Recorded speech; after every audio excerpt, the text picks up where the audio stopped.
আজ 15 ডিসেম্বর 2021 খ্রিস্টাব্দ 30 অগ্রহায়ণ 1428 বঙ্গাব্দ বুধবার।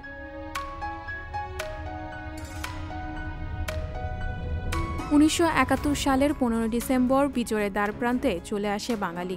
মুক্তিবাহিনী ও মিত্রবাহিনীর যৌথ আক্রমণে আত্মসমর্পণে বাধ্য হয় পাকিস্তানি বাহিনীর সদস্যরা। এই দিন চট্টগ্রামের কুমিরায় পাকিস্তানি ঘাঁটিতে জোর আক্রমণ চালায় মুক্তিযোদ্ধারা। হাটহাজারীতেও পাকিস্তানি সেনারা বিপর্যস্ত হয়। এই দিনে হানাদার মুক্ত হয় সিলেটের খাদিমনগর।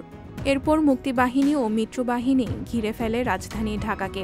হানাদার বাহিনীর সর্বশেষ অবস্থান ঢাকা জয় করতে এগিয়ে যায় মুক্তিবাহিনী ও মিত্রবাহিনীরা।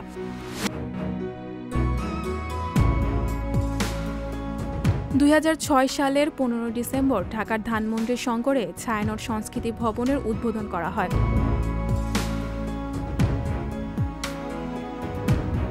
1965 সালের 15 ডিসেম্বর বাংলাদেশে প্রচণ্ড ঘূর্ণিঝড় আঘাত হানে। সেই ঘূর্ণিঝড়ে প্রায় 10,000 লোকের প্রাণহানি হয়।